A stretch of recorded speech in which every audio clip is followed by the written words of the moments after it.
Hello नमस्कार दोस्तों। आज हम राजस्थान में जो सफाई कर्मचारी भर्ती है उसके बारे में चर्चा करेंगे। उसकी योग्यता क्या है, आवेदन की प्रक्रिया क्या रहने वाली है, सिलेक्शन प्रोसेस क्या है, कितनी सीटें हैं, कौन से निकाय से कितनी सीटें हैं।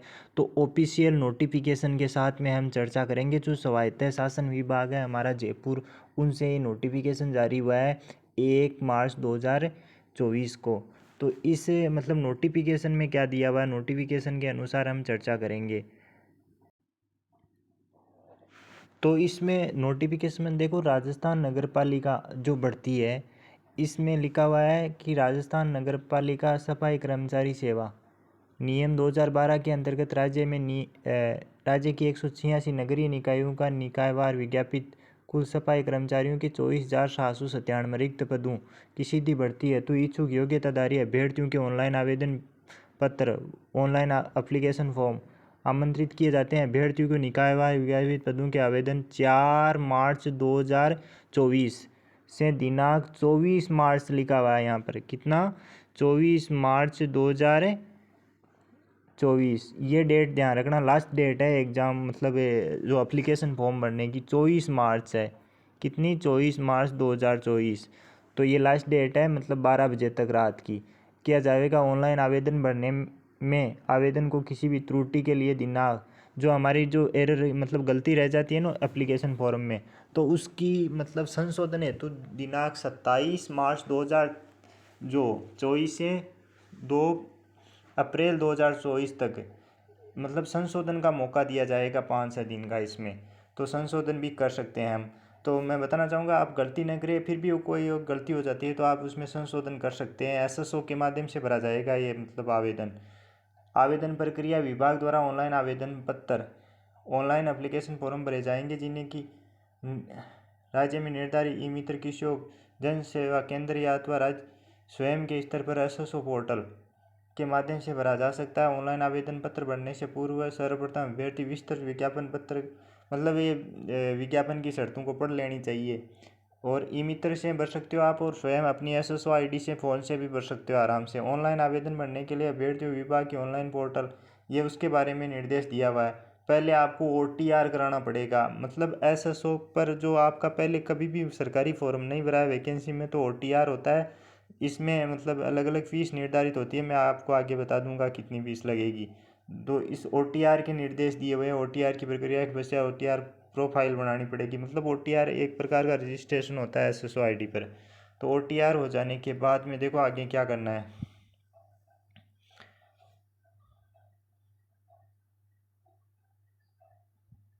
ओटीआर के बाद में जो अंत में ओटीआर रजिस्ट्रेशन होगा तो उसमें शुल्क कटेगा ना, जो मतलब फीस। तो आवेदन शुल्क कार्मिक विभाग परिपत्र मतलब राजस्थान में एक बार ही कटता है ये।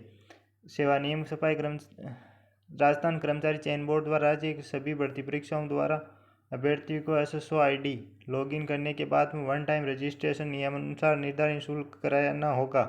तो इसमें सामान्य के लिए कितने हैं, सामान्य के लिए 600 रुपये हैं, और आरक्षित वर्गों के अभ्यर्थी 400 रुपये, और दिव्यांगजन है हमारे उसके लिए 400 रुपये निर्धारित है। तो आप जनरल से आते हैं ना, अनारक्षित वर्ग से, तो 600 रुपये लगेंगे, और आरक्षित वर्ग के हैं तो 400 रुपये लगेंगे आपके। इसमें आवेदन एक बार ही लगेंगे। अब देखो पदों का जो विवरण है उसका यहाँ पर किया हुआ है, यानी नगरीय निकायवार कुल रिक्तियों की स्थिति निम्नानुसार है, जो आवश्यकता अनुसार घटाई या बढ़ाई जा सकती है।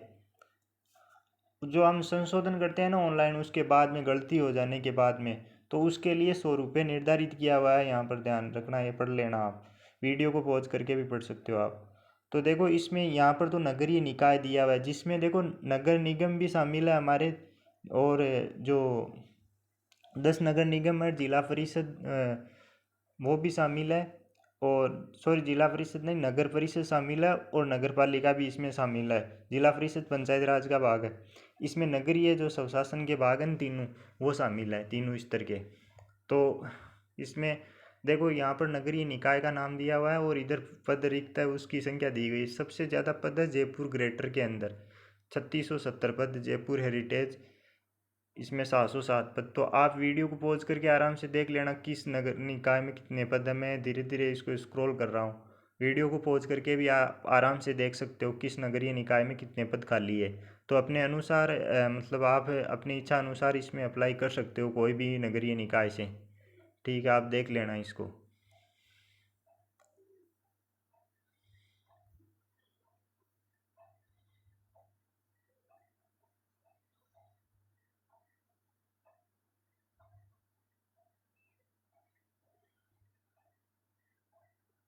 अब देखो विशेष सूचना, इसमें देखो महिला और भूतपूर्व उत्कृष्ट खिलाड़ी विशेष योग्यजन आरक्षित पदों के अनारक्षी ओरिजेंटल के आधार पर अभ्यर्थना जिस वर्ष में अभ्यर्थी होगा उसी वर्ग में समायोजित किया जाएगा। ठीक है, विज्ञापित जारी होने के उपरांत विज्ञापित पदों की संख्या में कमी या बढ़ोतरी की जा सकती है।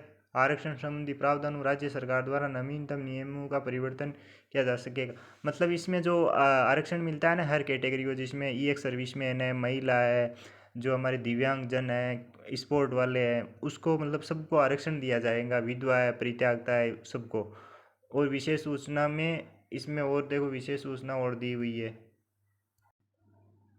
कार्मिक विभाग का जो परिपत्र है, विभाग की अधिसूचना दिनांक 17/1/2013 के अनुसार किसी वर्ष विशेष में भर्ती के लिए राजस्थान अनुसूचित जाति जनजाति, मतलब जो रिजर्वेशन वाले मिलते नहीं है तो उस उन पदों को जनरल कैटेगरी से भरा जाएगा, इसमें ये लिखा हुआ है।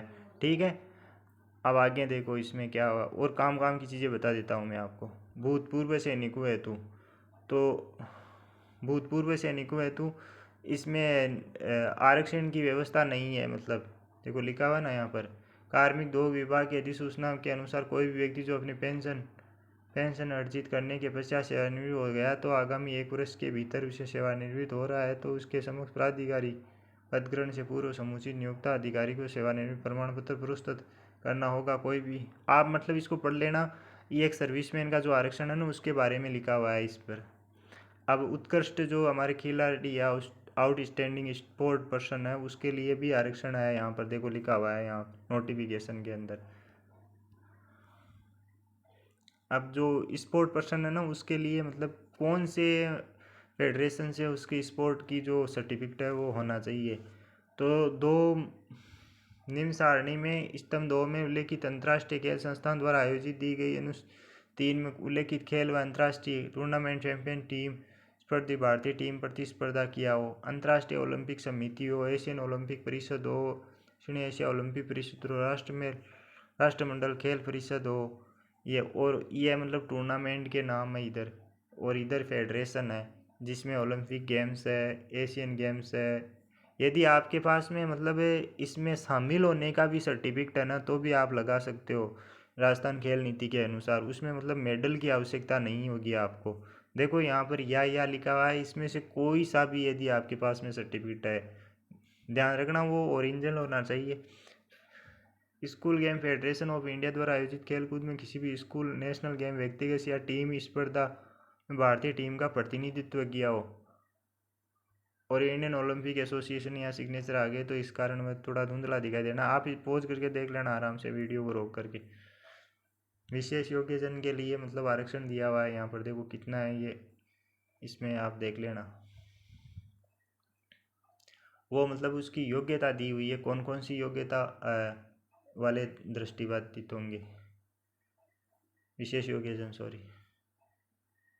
यह जो टीएसपी एरिया वाले साथी है उसके लिए विशेष निर्देश है, वही है जो सामान्य भर्तियों में आते हैं। अब देखो मेन पॉइंट है हमारे लिए ऐडता का मतलब योग्यता। योग्यता क्या होनी चाहिए इस पद के लिए, तो योग्यता में सर्वप्रथम देखो यहाँ पर लिखा हुआ है कि राजस्थान, आवेदनकर्ता कहाँ का मूल निवासी होना चाहिए, राजस्थान का मूल निवासी होना चाहिए, बस यही एक योग्यता इसके अंदर निर्धारित की हुई है। और दूसरी योग्यता है कि सफाई कर्मचारी सीधी भर्ती पद हेतु योग्यता अभ्यर्थी को राज्य के किसी भी नगरीय निकाय केंद्र या राज्य के किसी विभाग केंद्र अथवा राज्य सरकार के आदेश द्वारा स्थापित स्वायत्तशासी संस्थान, स्वायत्तशासी संस्थान होती है जैसे ऑटोनोमस बॉडी, जैसे आरपीएससी वगैरह ऐसी होती है। अर्ध सरकारी संस्थान में जो संविदा पर यदि आपने काम किया है, संवेदकों या प्लेसमेंट एजेंसियों या निजी संस्था, जैसे यदि आपने स्कूलों में, कॉलेजों, हॉस्पिटलों, होटलों, फैक्ट्रियों या घर, दुकानों, मॉल, कोई अन्यंतर स्थानों पर नियमित रूप से सफाई का कार्य कर न्यूनतम 1 वर्ष का अनुभव प्रमाण पत्र आवेदन की अंतिम तिथि तक आवेदन की अंतिम दिनांक तक होना आवश्यक होता है। फर्जी पाए जाने संबंधित आवेदन नियुक्ति निरस्त करते हुए अभ्यर्थी के विरुद्ध नियमानुसार आवश्यक कार्रवाई की जाएगी।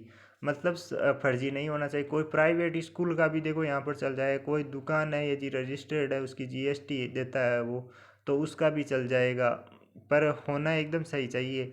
उसका रिकॉर्ड होना चाहिए, ऑन रिकॉर्ड उसके लिखा हुआ, और न्यूनतम 1 वर्ष का होना चाहिए, यानी कम से कम 1 वर्ष का होना चाहिए आपके पास में।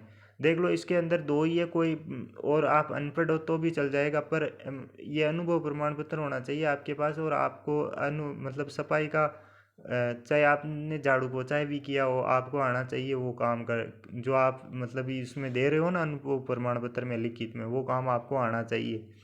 ठीक है।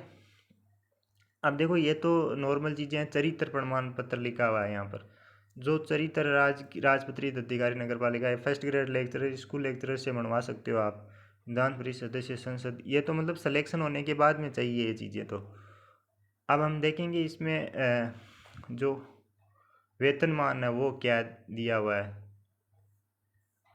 तो अगला है इसका वेतन। ये चरित्र सिलेक्शन होने के बाद में है चरित्र प्रमाण पत्र।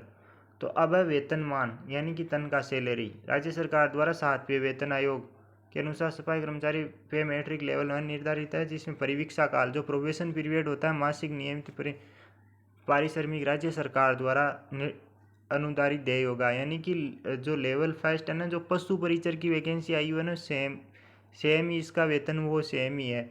यानी कि आपको 2 साल तो मिलेंगे 12,400 रुपये, और उसके बाद में लगभग 30,000 रुपये मिलेंगे आपको, मतलब 2 साल के बाद में। अब देखो इसमें राष्ट्रीयता क्या होनी चाहिए, जो आवेदन करता है ना उसकी राष्ट्रीयता भारत का नागरिक कर सकता है, नेपाल का और भूटान का। तो इसमें ये ज़रूरी नहीं है कि वो राजस्थान का मूल निवासी हो, वो मतलब भारत का, ये मतलब कंट्रोवर्शियल टॉपिक है, दोनों में पॉइंट दे दिया इन्होंने। तो वो भारत का नागरिक है ना, तो भी वह मतलब कर सकता है, इसके अंदर आवेदन कर सकता है। ये तिब्बत शरणार्थी उसके बारे में दिया हुआ है। आयु सीमा देखो मोस्ट इम्पोर्टेंट है ये पॉइंट।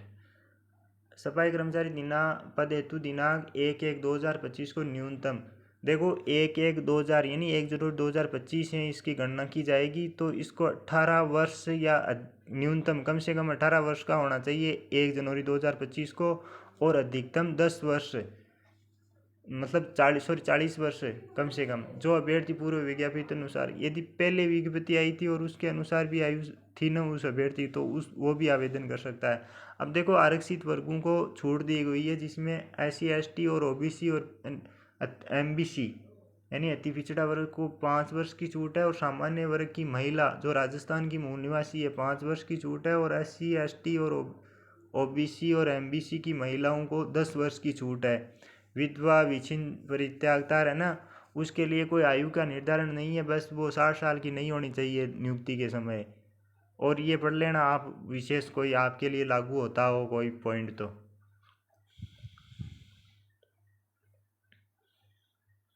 अब देखो मोस्ट इम्पोर्टेंट पॉइंट नंबर 11 है हमारा, कि 11वां पॉइंट देखो, चयन प्रक्रिया, चयन कैसे किया जाएगा, हमारा सिलेक्शन कैसे होता है मतलब इसमें।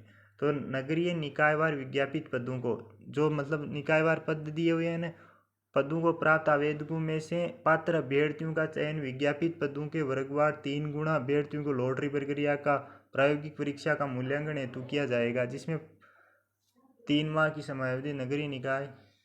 अब देखो मैं बताता हूँ आपको, पहले जैसे मान लो कोई नगरीय निकाय, जैसे मान लो कुचामन सिटी में 100 पद है, तो उसका 3 गुना सिलेक्शन किया जाएगा, यानी 300 लोगों का लॉटरी से चयन होगा। किससे चयन होगा? लॉटरी से। उसके बाद में यहाँ पर 3 माह तक उसका क्या लिया जाएगा? प्रायोगिक परीक्षा, मूल्यांकन, यानी 3 महीने तक उसका देखा जाएगा कि वह काम कैसे कर रहे हैं, मतलब अच्छा कर रहे हैं नहीं, उसके आधार पर उसको अंक दिए जाएंगे, और उसका सिलेक्शन किया जाएगा 3 माह होने के बाद में। तो 3 माह उसको 3 गुना अभ्यर्थियों को अस्थायी रखा जाएगा। पहले लॉटरी आएगी इसकी, देखो 3 गुना अभ्यर्थियों को लॉटरी प्रक्रिया अपनाकर प्रायोगिक परीक्षा के हेतु पात्र किया जाएगा, चयन किया जाएगा। तो पहले लॉटरी आएगी, उसके बाद में 3 महीने आपको प्रैक्टिकल कराएगा, यानी सफाई करवाई जाएगी, और उसके बाद में अंतिम रूप से वो अंक देख कर कैसे भी सिलेक्शन करेंगे वहाँ की नियमानुसार, उसके बाद में सिलेक्शन होगा। ठीक है, और आपकी कोई क्वेरी हो तो मुझे कमेंट करके ज़रूर बताना। इसके अनुसार प्राप्तांकों के आधार पर वरिष्ठता अनुसार वर्गवार विज्ञापित पदों की संख्या के अनुसार अभ्यर्थियों का अंतिम रूप से चयन किया जाएगा। प्रायोगिक परीक्षा मूल्यांकन के दौरान मार्क्स पर सफाई संबंधित कार्य, रोड स्वीपिंग, जो रोडों की मतलब सफाई, नालों की सफाई आदि कार्य करवाए जाएंगे। मूल्यांकन हेतु मापदंड निर्धारण के संबंध में विस्तृत विभाग की वेबसाइट पर देखो, आपको प्रैक्टिकल में कार्य करवाया जाएगा जिसमें रोड की सफाई है, नालों की सफाई आदि कार्य करवाया जा सकता है। चयन के दौरान आवश्यक अनुभव प्रमाण पत्र वाले परंपरागत सफाई, इसमें है ना जो मतलब हरिजन, वाल्मीकि और एला समाज के हमारे जो है भाई बंधु है उसको प्राथमिकता दी जाएगी। और लॉटरी प्रक्रिया में चयनित अभ्यर्थी को परीक्षा हेतु निर्धारित तिथि निम्न दस्तावेज उपस्थित करने होंगे। तो यदि आपका सिलेक्शन हो जाता है ना तो आपको ये दस्तावेज यहाँ वहाँ पर ले जाने होंगे, जिसमें आयु संबंधित प्रमाण पत्र है, जिसमें आपका जन्म प्रमाण पत्र माना जाएगा। यदि आप अड्डे हो तो 10th की मार्कशीट मान ली जाएगी आपकी। तो ये चीज़ें हैं इसमें, जन्म तिथि अंकित हो और 2 सत्यापित प्रतिलिपि, यानी कि उसकी 2 फोटोकॉपी। आवेदन जन आधार कार्ड 2 सत्यापित प्रतिलिपि, आपका जन आधार कार्ड और उसकी 2 फोटोकॉपी। आवेदन का अनुभव प्रमाण पत्र मोस्ट इम्पोर्टेंट है, उसकी 2 फोटोकॉपी। प्रायोगिक परीक्षा के दौरान अभ्यर्थी द्वारा किसी भी नगरीय निकाय के अंदर अथवा राज्य किसी भी विभाग के अंदर अथवा राज्य सरकार के आवेदन द्वारा सरकारी संस्थान, प्लेसमेंट एजेंसियों, संस्था जैसी कॉलेजों, घर, मॉल आदि से संबंधित रूप से सफाई करने का न्यूनतम 1 वर्ष का वो अनुभव प्रमाण पत्र और उसकी 2 फोटोकॉपी।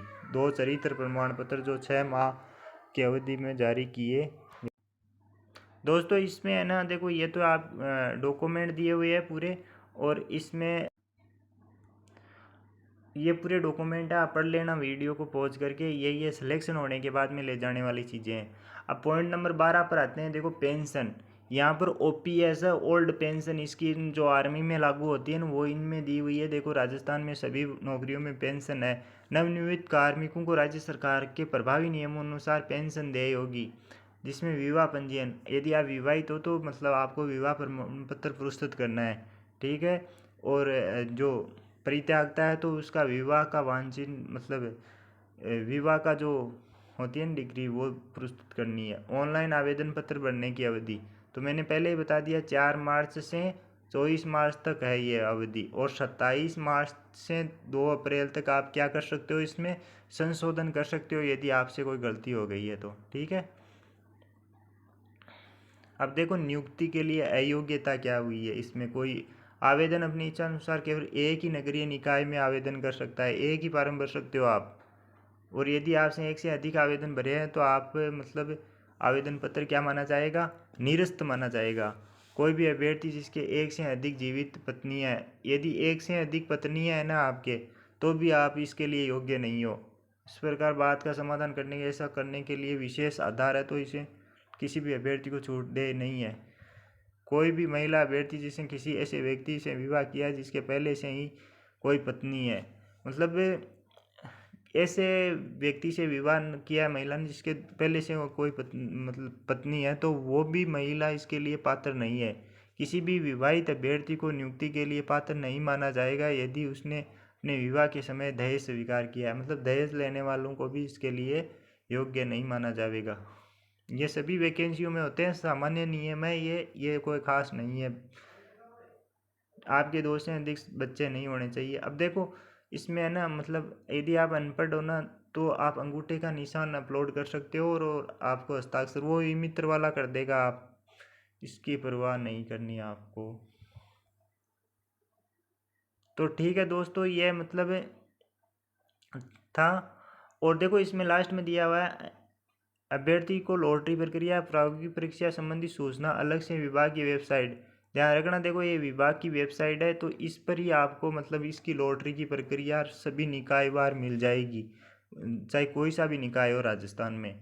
तो दोस्तों चैनल को ज़रूर सब्सक्राइब करें। आगे मैं इसकी सैलरी की स्लिप के साथ में वीडियो बनाने वाला हूँ कि कितनी सैलरी मिलती है सफाई कर्मी को, और इसका मतलब लॉटरी प्रक्रिया में क्या होने वाला है और उसका सिलेक्शन प्रोसेस आदि के बारे में आपको समय समय पर जानकारी अवगत कराता रहूँगा।